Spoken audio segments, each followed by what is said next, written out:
अस्सलाम वालेकुम मेरे प्यारे प्यारे रीडर्स, कैसे हैं आप? यकीनन ठीक होंगे। हल्फ जान की 102 एपिसोड लेकर आ चुकी हूँ। आज की एपिसोड भी बहुत ही यमी है, बहुत ही मज़े की है।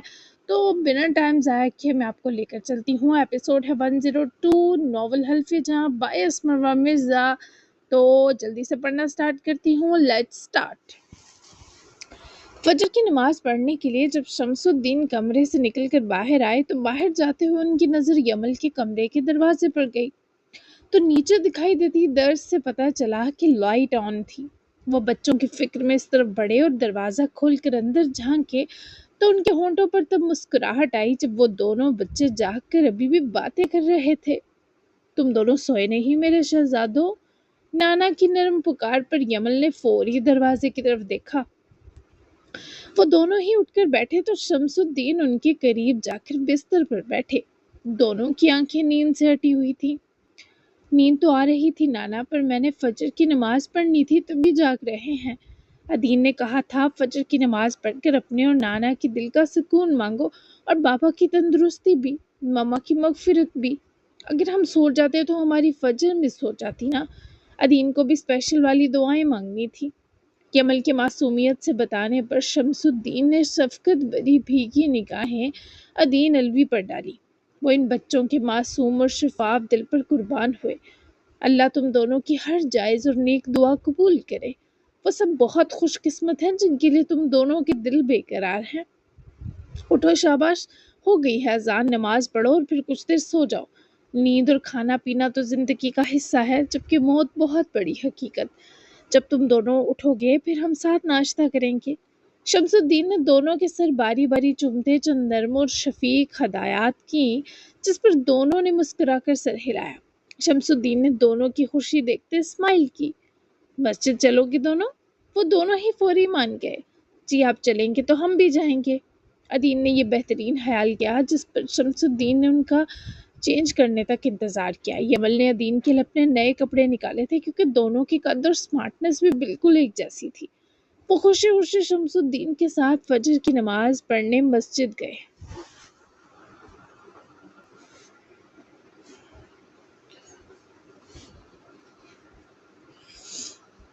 वहाँ नमाज पढ़कर दोनों ने अपनी अपनी दुआएं की। फिर कबूतरों को दाना भी डाला। वहीं मस्जिद के बाहर एक शेल्टर था जहाँ बिल्लियों और कुत्तों के लिए खाना वगैरह रखा जाता था। शमसुद्दीन तो बस इन बच्चों के साथ बेहद पुरसुकून नजर आए। अदीन और यमल ने कुछ दूध, मछली और गोश्त के टुकड़े खरीद कर इस शेल्टर में रखे बर्तनों में डाले थे। तुम दोनों को पता है ये बेजुबान जानवर दुआ बहुत ताकतवर देते हैं। जब हम अल्लाह की मखलूक पर मेहरबान होना शुरू हो जाते हैं तो वो हमारे सारे रास्ते भी साफ कर देता है। मैं बहुत गुनाहगार सा इंसान हूँ, लेकिन मुझे मेरे अल्लाह से कोई शिकायत नहीं क्योंकि उसने बहुत से ऐब छुपा लिए हैं। और तुम दोनों को पता है मेरी बेटी पर भी इस अल्लाह ने करम किया है। बाज़ औक़ात हम अल्लाह की वो मसलहत नहीं समझ पाते जो दर हकीकत होती है। वो लोग वापसी के रास्ते पर गामजन थे। अदीन और यमल दाएं बाएं चल रहे थे, लेकिन दोनों की तवज्जो शमसुद्दीन की बातों पर थी। लेकिन नाना, किसी बच्चे से उसकी माँ दूर होने में क्या मसलहत है? यमल के सवाल ने शमसुद्दीन और अदीन दोनों को लम्हा भर अफसुर्दा किया। क्या पता अल्लाह इस बच्चे को बहादुर बनाना चाहता हो। हम जब तक माओ की गोद में रहते हैं कभी मजबूत नहीं बनते। माओ की गोद से उतरने के बाद ही तो असल जिंदगी शुरू होती है। और ये दुनिया तो सजा और जजा की जगह है ही नहीं मेरे बच्चों, कि हमें यहाँ आसानियाँ ही आसानियाँ मिले। ये तो एक मुख्तसर क़याम की जगह है। यहाँ के दुख भी आर्जी और सुख भी मुख्तसर। जिन बच्चों की माएँ मर जाती हैं वो आम लोगों से ज़्यादा मजबूत और बहादुर होते हैं। मेरी माँ भी मुझे बचपन में छोड़ गई थी। मैं तुम दोनों के दिल का हिला सबसे बेहतर समझ सकता हूँ। आज के बाद तुम दोनों मुझे अपनी माँ समझ लेना। मुझे भी अपने बहुत गुनाहों की तलाफ़ी करनी है कि जो औलाद होती है ये आजमाइश होती है। फातिमा मेरे लिए बहुत कीमती थी, लेकिन वो पागल थी। वो अपने दिल की सुनती थी। और याद रखना तुम दोनों, ये मेरी नसीहत है कि जो लोग हमेशा दिल की ही सुनते रहें वो भटक जाते हैं, क्योंकि दिल बहुत मेहरबान और रहम दिल होता है।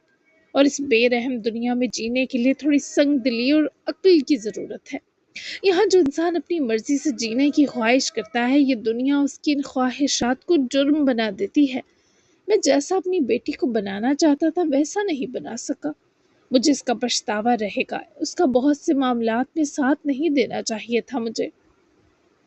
وہ دونوں شمس الدین کی ہر بات بہت توجہ سے سن رہے تھے۔ وہ شخص انہیں اندر سے بہت زخمی لگ رہا تھا۔ ایک باپ کے لیے سے بڑی تکلیف کیا ہو سکتی ہے کہ اس کی اولاد اس کی آنکھوں کے سامنے غلط راہ پر چلی اور پھر نظروں کے سامنے ختم ہو گئی۔ جو ہوا بدلا نہیں جا سکتا، ہم ان کی اگلی منزلوں کی آسانیاں مانگ سکتے ہیں، کیونکہ میرے بھائیو کہتے ہیں انسان کوئی بھی برا نہیں ہوتا، اس کی ضد بری ہو سکتی ہے، اس کے کام برے ہو سکتے ہیں اور اس کی انا بری ہو سکتی ہے۔ تبھی تو میرے بھائیوں نے آج تک بابا کا ہر کڑوا لفظ سن کر برابر نہ صحیح لگ بھگ مقابلہ ضرور کیا، کیونکہ وہ بابا کے سامنے مسمار ہو جاتے تو میں کبھی وہ نہ بن پاتا جو آج ہوں۔ بھائیو میرے ہیرو ہیں، وہ دنیا جہاں سے بیسٹ ہیں کیونکہ وہ پرفیکٹ نہیں ہیں، اور آپ دونوں کو پتا ہے اس دنیا کے سب سے خوبصورت لوگ وہی ہوتے ہیں جن میں آدھی اچھائیاں ہوں اور آدھی برائیاں، جو گرتے بھی ہوں، سنبھلتے بھی ہوں، لڑتے بھی ہوں، مناتے بھی ہوں، خاموش بھی ہوتے ہوں اور چیختے بھی ہوں۔ بھلا جو بس اچھے ہوں وہ بھی کوئی انسان ہوتے ہیں کیا؟ ادین کی یہ ہر بات میں بھائیوں کی بات لانا بہت خوبصورت تھا۔ یمل اور شمس الدین کو اس کی باتوں کا یہ رخ بہت پیارا اور تر و تازہ کر دینے والا لگا۔ یہ چیز جو صرف اچھے ہوں وہ منافق ہوتے ہیں میرے بچوں، کیونکہ اس دنیا میں آتا کوئی بھی انسان مکمل پرفیکٹ یا پورا اچھا نہیں۔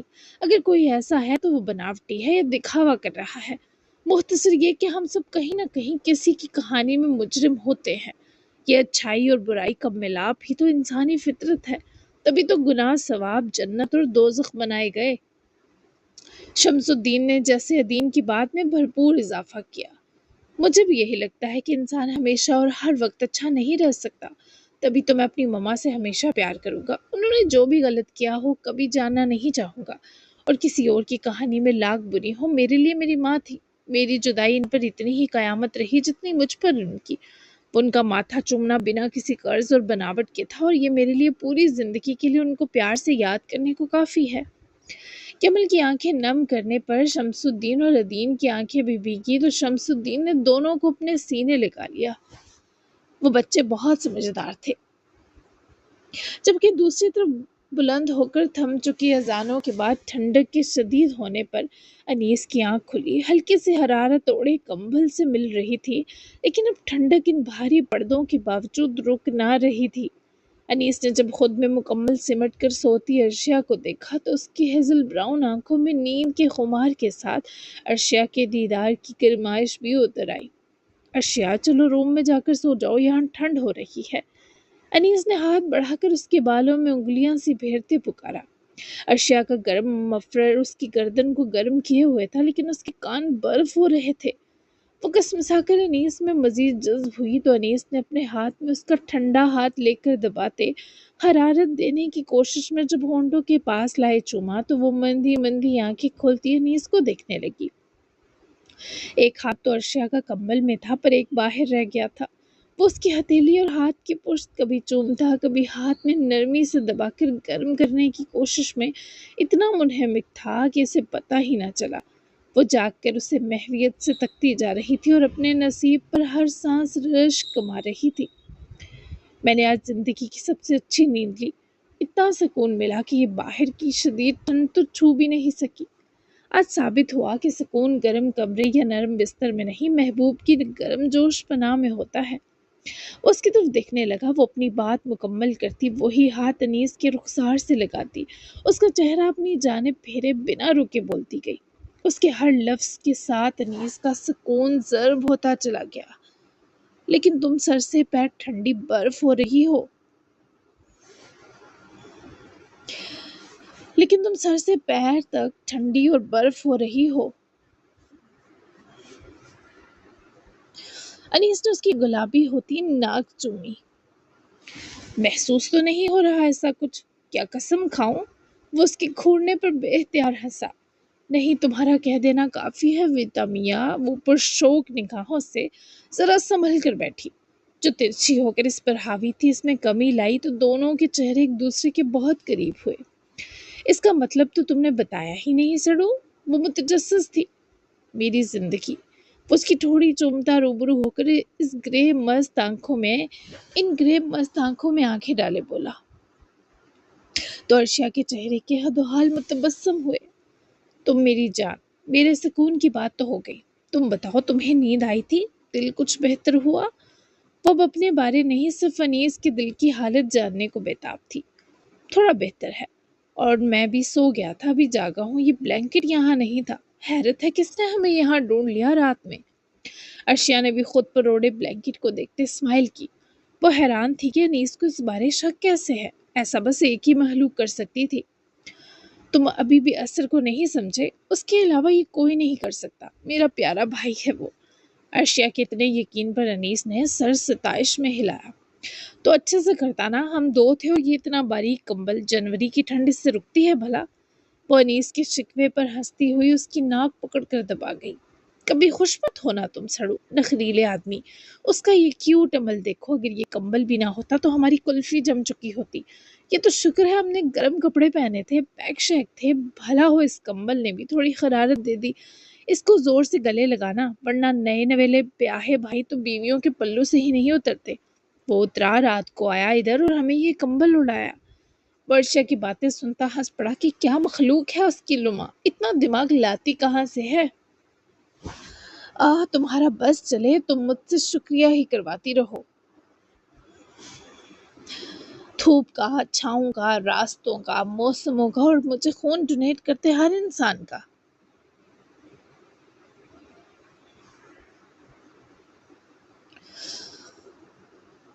وہ بس یہ مذاق میں بولا، پر ارشیا نے آخری جملے پر اپنے ہاتھ کی وہی ٹھنڈی گرم انگلیاں اس کے ہونٹوں پر جما دی۔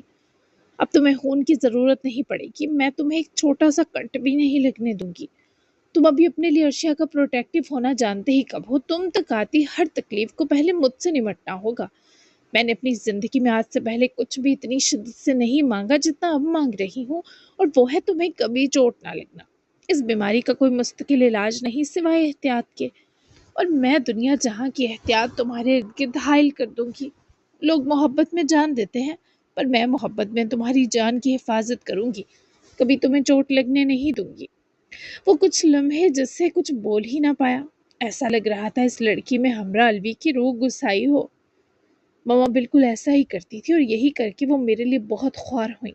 بابا کی نفرت کا بڑھنا بھی اسی سبب ہوا کہ میری ماں کو صرف میری پڑی رہتی تھی۔ تم ایسا مت کرنا ارشیا، مجھے تمہیں اپنے پیچھے خوار نہیں کرنا۔ جو زخم میرے نصیب میں ہوا وہ مجھے ملے گا، اور تم اسے قبول کرو گی، یہ زندگی کا حصہ ہے، بی پریکٹیکل۔ وہ انیس کے ایسے جواب پر اداس ہو گئی۔ صحیح۔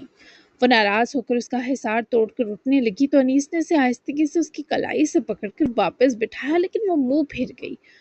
روٹ نہیں سکتی تو مجھ سے، اس پر میرا دل لہو ہوگا۔ وہ فوراً انیس کو دیکھنے لگی کہ کتنا ظالم ہے۔ تم جسے خواری کہہ رہے ہو یہی محبت ہے انیس خانم، وہی محبت جو تم سے تمہاری ماں کو تھی۔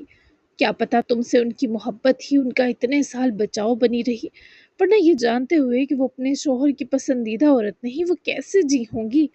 ان کو اب نارمل تمہارے لیے خواری نے بنایا، اس غلط فہمی سے نکلو۔ انہیں اب نارمل ان کی ابراہیم الوی سے محبت نے بنایا، کہ جسے ٹوٹ کر چاہا وہ آدمی کسی اور کے لیے ٹوٹا ہوا تھا، اور وہ ابراہیم الوی کو اس کے سپرد بھی نہ کر سکتی تھی۔ پھر بھی ان سے جو ہوا کیا۔ عورت اپنے من پسند شخص کے لیے ایسی ہی پاگل ہوتی ہے، تم مردوں کو کیا پتا؟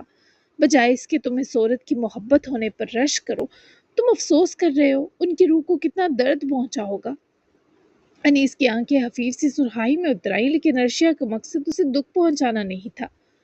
اب یہی تم مجھے کہہ رہے ہو، ہم جس سے محبت کرتے ہیں انیس، اس کا بچاؤ اور سلامتی ہی ہماری زندگی کہلاتا ہے۔ میں جانتی ہوں کوئی کسی کو اس کے مقدر میں لکھی تکلیف سے نہیں بچا سکتا، لیکن کوشش کر سکتا ہے، اور یہ کوشش خواری نہیں ہوتی میری جان۔ تم خوش قسمت ہو کہ تم محبت کے لائق لوگوں میں شمار ہو۔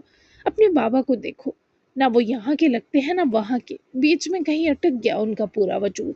ایک بار ان کی جگہ خود کو رکھو اور پھر فیصلہ لو کہ ان کی ذات کس قدر مسخ ہو چکی ہے۔ وہ ایسے انسان بن چکے ہیں جن کی معافی کی کوئی وقت نہیں رہی، جن کا سچ جھوٹ ایک ہو کر رہ گیا، جن کا پچھتاوا بھی ایک بہلاوا لگتا ہے۔ اگر غور کریں تو ابراہیم الوی کے ایسا ہونے میں کچھ ہاتھ ہمراہ الوی کا بھی ہے، شاید تھوڑا تمہارا بھی ہو۔ جب ہمارے نصیب میں کسی کو سنبھالنے کا منصب لکھا جاتا ہے تو بتاؤ اس سنبھالنے میں کیا کیا آتا ہے؟ ورشا کی باتوں پر جیسے لاجواب ہو گیا تھا۔ وہ الجھا کہ ارشیا کی باتیں دل میں اترنے والی سی تھی۔ اس کو سنبھالنے کا مطلب اسے بچانا ہوتا ہے، اس کا خیال رکھنا، اپنے آپ سے زیادہ اہمیت دینا، کوئی تکلیف نہ پہنچانا۔ ارشیا نے اس کی گال پیار سے چومی کیونکہ وہ جواب دینے میں کامیاب ہو گیا تھا۔ تم نے یہ سب کیا ہے کیا؟ ادیم کے معاملے میں کیا ہے یقیناً، اس پر مجھے بند آنکھوں یقین ہے۔ وہ سنبھلا ہوا لگتا بھی ہے۔ میری جان نے اسے ایک بہترین پرورش دی۔ ماشاء اللہ، اب بابا کو بتاؤ۔ وہ ارشیا کے منہ کی طرف دیکھنے لگا۔ یہ جواب دیتے انیس کو اپنے عذاب بھاری لگے۔ بابا کو سنبھالنے کی ہر ممکنہ کوشش کی۔ انیس نے نظریں چرائیں جبکہ ارشیا نے ہاتھوں میں اس کا چہرہ بھر کر اوپر اٹھایا۔ مجھے اس پر بھی بند آنکھوں یقین ہے، لیکن وہ نہیں سنبھلے۔ میں تمہیں اس کی وجہ بتاؤں، پھر جو وجوہات تمہیں سمجھ آئے وہ تم بتانا۔ ارشیا کے نرم سوال پر انیس نے فوری سر ہلایا۔ مجھے پہلی وجہ جو سمجھ آئی وہ یہ ہے کہ وہ اپنے اندر کا غصہ نکالتے رہے، خود سری کی صورت۔ یہ نیچرل ہے کہ جب انسان کو بہت لمبے عرصے تک گھوٹ کر رکھا جائے تو اس کے سارے جذبات یا بہت گھٹ جاتے ہیں یا بے قابو ہو جاتے ہیں۔ دوسری وجہ دین بچہ تھا، لیکن تمہارے بابا بڑے تھے۔ بڑے اکثر خود کو ٹھیک اور اپنے سے چھوٹوں کو غلط سمجھتے ہیں، اور کچھ بڑوں کو عادت ہوتی ہے روب جمانے کی، ڈانٹنے کی۔ اور تیسری وجہ، وہ یہ سب بتاتے کچھ دیر سوچتی رکی تو انیس نے بے قرار ہو کر ارشیا کو دیکھا۔ تیسری وجہ میری ضد۔ میں نے ان کو ہمیشہ ٹریگر کیا، ہمیشہ اکسایا، اپنی ماں کا قاتل کہا، ان کو یہ جتاتا رہا کہ وہ کچھ نہیں کر سکتے۔ ارشیا، میں نے ان کے لیے جو بھی کیا اس کے احسان جتاتا رہا میں۔ ہاں، میں نے یہ کیا۔ انیس کی آنکھوں میں افسوس اتر آیا۔ تو کیا ہو گیا؟ تم کوئی فرشتہ ہو جو ان کی ہر زیادتی سہتے اور کوئی رد عمل نہ آتا؟ انسان ہونا تم بھی، اور انسان وہی ہوتا ہے جو ایکشن کا ری ایکشن دیتا ہے۔ غصہ دلایا جائے تو اس غصے کو کہیں نہ کہیں نکالتا ہے، تکلیف دی جائے تو اس کو بھی کہیں نہ کہیں زائل کرتا ہے۔ وہ اس کے بھاری دل کو چند پلوں میں پنگ کر گئی۔ ابراہیم الوی تمہاری ماما کے قاتل کیسے ہو سکتے ہیں انیس؟ وہ تو اس عورت کے ساتھ آخر تک اپنے رشتے میں بندے رہے، اپنی محبت تک چھوڑ دی، فیملی کے پریشر میں دب گئی۔ جس خاندانی بیوی کے لیے انہوں نے اپنا دل مار دیا، خواہشات ایک طرف کر دی، اس کی موت کیسے چاہ سکتے ہیں؟ محبت نہ بھی ہو، اولاد کی ماں تو تھی نا۔ میں نہیں مان سکتی کہ مرد ایسی کسی عورت کی موت چاہ سکتا ہے جس نے اسے اولاد دی ہو۔ وہ اس کے دونوں ہاتھ پکڑ کر چوم گئی جسے بتا رہی ہو کہ تم جیسی اولاد تو قسمت والوں کو ملتی ہے۔ اولاد جیسی بھی ہو ماں باپ کے دل کا حصہ ہوتی ہے، میں ان کی طرفداری نہیں کر رہی، بس تمہیں یہ سمجھا رہی ہوں جو رشتے ہمیں تکلیف دیتے ہیں ان سے امیدیں چھوڑ دینی انہیں چھوڑ دینے سے بہتر ہے، کیونکہ خون کے رشتے چھوڑے نہیں جاتے۔ ہم الگ ہوں گے کچھ وقت کے لیے، لیکن وہ ہمارا ہانی مون پیریڈ ہوگا۔ اس بیچ تمہارے بابا تمہاری جدائی پا کر تمہاری بہتر قدر سیکھیں گے، لیکن میں تمہیں ان سے جدا ہونے نہیں دوں گی۔ ماں جدا ہو گئی، تم نے سہ لیا، میں تمہیں جان گئی ہوں، تم یہ جدائی تا حیات کے لیے نہیں سہ سکتے۔ تمہاری یہ حالت اس لیے نہیں کہ انہوں نے تمہیں شدید اذیت دی، یہ حالت اس لیے ہے کہ تمہیں لگتا ہے کہ اب تمہارے پاس ان کو چھوڑنے کے سوا کوئی حل نہیں بچا۔ وہ نظریں جھکا گیا کیونکہ اس کی آنکھیں بھیگ گئی تھیں اور وہ کسی کے سامنے رونے والا انسان نہیں تھا۔ مجھے معاف کر دو میری جان، یہ باتیں میرے اندر تھیں اور مجھے کہنی ضروری لگی۔ اب تم بتاؤ، کیا میں انیس غانم کو ٹھیک جان پائی ہوں یا میری محبت کا دعویٰ کھوکھلا ہے؟ میں ہر جواب کو قبول کروں گی انیس، میری طرف دیکھو۔ وہ اس کا چہرہ دوبارہ ہاتھوں میں بھر گئی جیسے اس کے آنسوؤں کے بوجھ تلے دب گئی ہو۔ انیس نے اس کی طرف دیکھا تو ارشیا کو اسے رلا کر شدید تکلیف پہنچی۔ تم میری تکلیف تک کیسے پہنچ گئی؟ میں نے تو اس کا احساس بھی نہیں ہونے دیا تمہیں ارشیا۔ اس شخص کی آواز جس سے کرچیوں میں بٹی تو ارشیا نے فوراً سے پہلے اسے پوری قوت سے گلے لگایا۔ وہ بھی بازو اس کی اطراف حائل کر گیا۔ میری محبت سچی ہے، میں نے عاصم ملک کے معاملے میں بھی یہی کیا۔ بزرگ لوگ شرمندہ اچھے تھوڑی لگتے ہیں یار، ورنہ میرے بابا نے مجھے جو تکلیف دی وہ میرے نزدیک بہت زیادہ ہے انیس۔ میں ان کے لیے ساری زندگی ترسی، اور جب ان کے ملنے کی ساری امید اور آس ختم ہو گئی تو وہ میری زندگی میں آ گئے۔ کیا فائدہ؟ جب خواہش ختم ہو جائے تو ارمانوں کی تکمیل وہ خوشی نہیں دیتی۔ میں نے ان کو معاف کر دیا، دل سے کیا، کیونکہ میں انہیں چھوڑنے کی قوت نہیں رکھتی۔ وہ میرے بابا ہیں، میرا حصہ ہیں، پر اب مجھے ان سے وہ بیٹی والی امید نہیں۔ نہ محبوب اولاد ہونے کا تمغہ مجھے تسکین دیتا ہے۔ میں بس مسکرا دیتی ہوں کہ ہاں مجھے بابا مل گئے، مجھے خوشی ہوتی ہے کہ وہ ہیں، ان کا سایہ ہے۔ ارشیا کی آواز میں دگنی تکلیف تھی۔ انیس نے اسے مزید اپنے سینے بھیجا۔ یہ رشتے بگڑے ہوئے بھی ہوں تو سر کی چھاؤں ہوتے ہیں، ان سے قدر اپنے وقت اور نصیب سے ملتی ہے۔ मैं तुम्हें ले जाऊंगी यहाँ से 1-2 माह के लिए। तुम्हारी कदर आनी ज़रूरी है इब्राहिम अंकल को। मैं तुम्हारी बेकदरी किसी सूरत बर्दाश्त नहीं कर सकती, लेकिन मैं तुम्हें इनके साए से महरूम नहीं होने दूंगी। हम सब यहीं रहेंगे। तुम्हें सारा प्यार, तवज्जो और कदर मैं दूंगी। तुम्हारी सोच से ज़्यादा तुम्हें अहमियत दूंगी, लेकिन तुम किसी को मत छोड़ना। तुम किसी को छोड़ने के लिए बने ही नहीं यार, तुम जान हो। वो उसको इतना प्यार करती है, इसकी शिद्दत का इदराक अनीस को आज हुआ। तुमने मेरे दिल से बहुत बोझ उतारे हैं। अल्लाह तुम्हें रंग लगाए लुमा। वो उसको बहुत सा सुकून पहुंचाती रूबरू हुई तो उसकी ग्रे आंखों में बस प्यार ही प्यार बसा था। आमीन। अल्लाह मुझे तुम्हारे रंग लगाए अनीस। मैं तुम्हें जल्द सेहतमंद औलाद का बाप बनाऊं। बस और कोई ख्वाहिश नहीं रही। मुझे तुम मिले तो सब मिल गया है। इतना खुश हूं मैं तुम्हारे साथ जितना शायद ही कोई सफरा तफरी के ज़माने में हो। तुम सच में जान हो मेरी। वो इसकी इकरार और दिन ब दिन बढ़ते प्यार को महसूस कर रहा था। वो इसकी बहुत कदर करने लगी थी। उसकी फिक्र में दिन रात गुजारने के बावजूद खुश रहती थी। तकलीफ भी आए तो हिम्मत नहीं छोड़ती थी। एक बार अनीस के गले लगाने की देर होती थी बस। अशिया की डगमगाई दुनिया तवाज़ुन पकड़ लेती थी। मैं हर जगह सुकून ही सुकून महसूस कर रहा हूँ, वरना इससे पहले तक हर तरफ टूट फूट हो रही थी। मैं थैंक यू कहूँ तुम्हें? वो बेसाहता इस मस्त आदमी के सवाल पर हंसी। एक तो इतना डैशिंग था कि अशिया उसकी लुक्स पर ही आधी मर जाती थी। फुर्सत से संवारी मूरत जिसके बाहर कोई कमी ना रखी गई हो, जिसका हसीन होना उसके अंदर की कमी पर गलाफ बनाया गया हो, उसके सामने तो अर्शिया को अपना आप कम खूबसूरत और मामूली लगने लगता था। हालांकि वो हसीन सोहार वजी आसिम की औलाद थी। थैंक यू कैसे कहोगे वो देखना पड़ेगा, तभी हाँ या ना करूंगी। वो नहरीली बनकर तजस्सुस फैलाए मुस्कुराई। जैसा तुम्हें पसंद हो। वो उसके होंठों को देखते बहके से लहजे में बोलती करीब हुआ तो अर्शिया ने मीठी सी पेशरफ्त कबूल करते ही फासला समेटा। मैं नमाज पढ़कर सोने लगी हूँ, ज्वाइन करना चाहो तो मोस्ट वेलकम। ज्यादा सारा प्यार दूंगी, सोने से पहले आ जाओ। वो उठ खड़ी हुई और कंबल भी फौरी अपने इतराफ लपेट लिया, क्योंकि बाहर इंतहा का कहर ढल रहा था। प्यार और तुम दोगी? अनीस ने चकराने की एक्टिंग करते उठकर पूछा तो अर्शिया ने हल्का सा पंच उसके पेट में ठोका। अब लेकर दिखाना जरा सा प्यार भी, नाशुक्रा इंसान। मैं नमाज पढ़ूंगी, फिर अपने चारों तरफ लिहाफ ओढ़कर मुर्दे की तरह सो जाऊंगी। तरसते रहना मेरी एक पारी तक के लिए। वो भी बदला क्वीन बनते देर ना लगाती। अनीस ने कमर में हाथ डाले इस लड़की को दबोच कर सीने से जोड़ा। तुम तरसने नहीं दोगी, मेरे हाथ लगाने की देर है, गर्दन का हार बन जाओगी। जैसे मैं तुम्हें जानता नहीं, शर्माती तो तुम पहले चंद मिनट्स हो बस।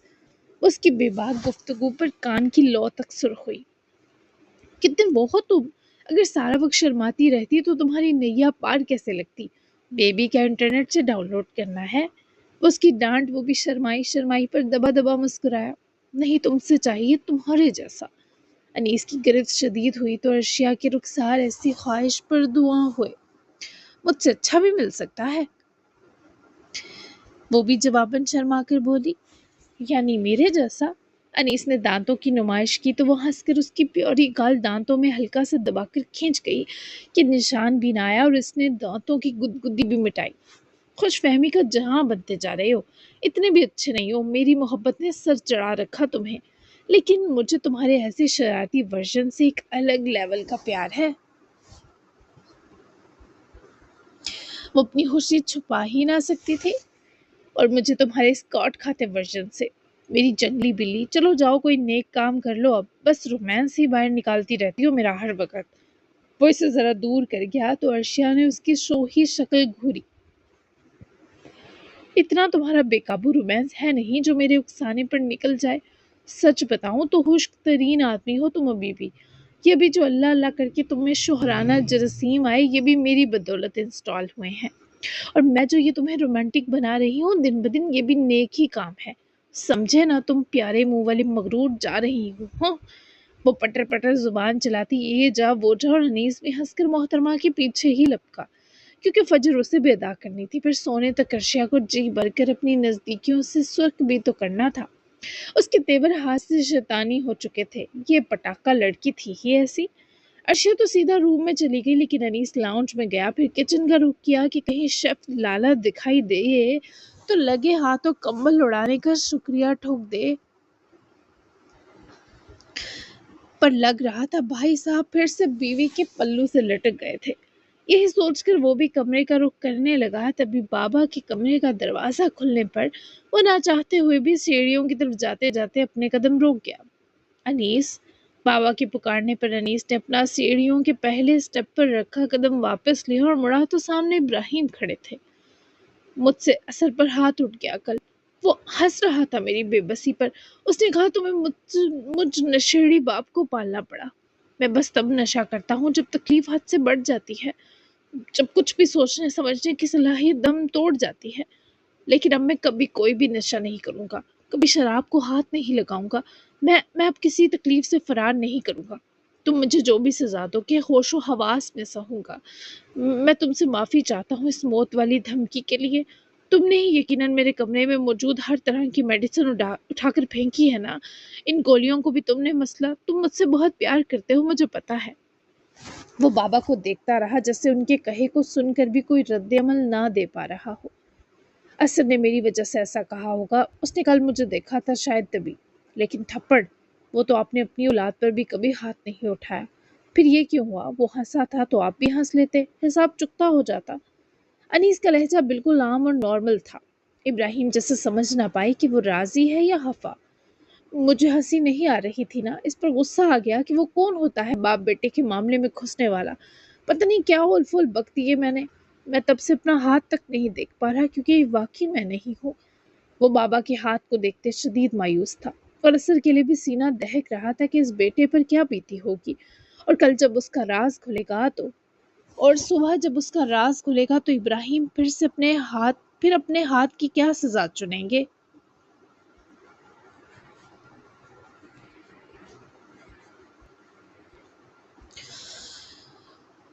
तभी कहते हैं नशा हराम है। अगर आपने इस गन को छोड़ने का फैसला किया है तो अपने लिए करें, मेरे लिए ऐसी कोई कुर्बानी देने की ज़रूरत नहीं। मैं किसी एहसान को उठाने लायक नहीं। मैं इस सब से अलग हो चुका हूँ और मुझे अलग रहने दें, दरख्वास्त है। बहरहाल आप और असर दोनों नाश्ते पर आपस में बात करके ये मसला हल कर लें। मैं कोई मदद नहीं कर सकता, वो खुद ही शायद इस मुदाखलत की वजह बता दे आपको। सुबह अनीस ने बात मुकम्मल की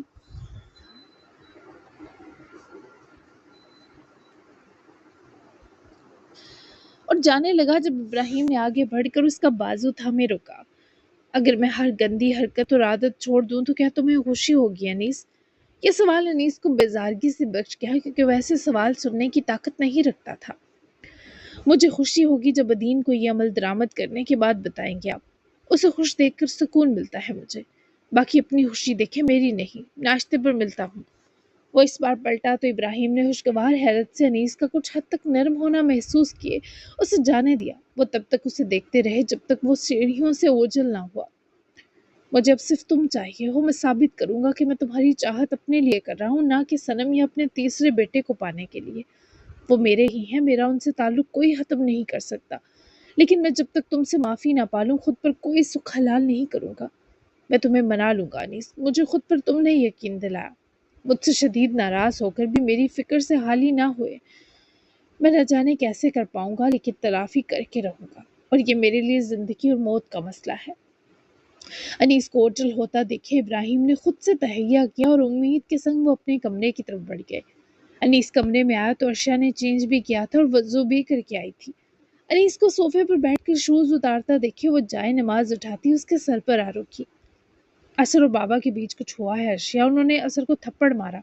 शायद असर मेरी वजह से लड़ा है उनसे और वो अभी नहीं जानते कि वही उनका पहला और बड़ा बेटा है।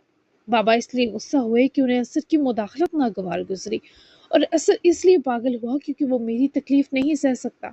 मैंने उनको आपस में लड़ा दिया यार। बहुधा मेरी ऐसी नीयत नहीं थी। मैंने असर को बताया था और मिन्नत की थी कि कल वो ये मामला समेट दे। ये थप्पड़ मेरे सीने पर बोझ बन गया है। अर्शिया उसके बराबर ही बैठी और अनीस का हाथ अपने हाथ में पकड़ा। असर को पारियां भी मिलेंगी कल, इन्हीं गालों पर वेट एंड वॉच। वो अर्शिया के मुंह की तरफ देखने लगा जो दांत दिखा रही थी। तुम सीरियस हो? अनीस ने आईब्रो झुकाए। मेरा और तुम्हारा मजाक है क्या? बावजू है इस वक्त अर्शिया अलमीर। असर ने ये थप्पड़ तुम्हारे लिए खाया और तुम्हारे बाबा ने भी तुम्हारे लिए मारा। यानी तुम अहम तरीन हो लड़के, अब ये फजूल के बोझ मत पालना प्लीज। सुबह नाश्ते की मेज पर सब कुछ क्लियर हो ही जाएगा, तो थोड़ा सब्र रखो। जाओ और वज़ू करके आओ। फिर हिज़र भाई को कॉल करके बाबा का पूछती हूँ। होप सो उनके मुकम्मल होश में आने की खबर मिल जाए। और आज नन्ही नानो को एयरपोर्ट भी छोड़ना है 12 बजे तक, इसलिए थोड़ी नींद मज़ीद लेते हैं क्योंकि दिन बहुत थका देने वाला होगा। चलो उठो भी। वो इसे बाकायदा पकड़ कर उठाती रवाना करती बोली, क्योंकि उससे भी नमाज अदा करनी थी। नींद जोरों की आ रही थी और अनीस यही सोच रहा था, ये लड़की हर चीज़ को इतना ईजी न जाने कैसे ले लेती है। बहरहाल इसे नमाज की नीयत करता देखे शेर साहब भी वॉशरूम की तरफ रुख कर गए। जी जनाब, तो कैसी लगी आपको एपिसोड? यकीनन पसंद आई होगी। मिलते हैं कल के एपिसोड में। कल की एपिसोड बहुत ही ज़्यादा मज़े की होगी। ये वाली एपिसोड ज़रूरी थी। बहुत काफ़ी दिन हो गया अनीस और अर्शिया का लॉन्ग सीन नहीं दिया, तो मैंने सोचा उनकी थोड़ी प्यारी प्यारी बातें हों आज के एपिसोड में। बाकी जो है वो चलता रहेगा। आज नहीं जो सीन आए वो यकीनन कल आ जाएंगे, इसमें क्या मसला है। तो मिलते हैं कल। तब तक के लिए अल्लाह हाफिज़। दुआ में याद रखिएगा। अपना प्यारा सा तबसरा देना बिल्कुल मत भूलिएगा। Bye bye.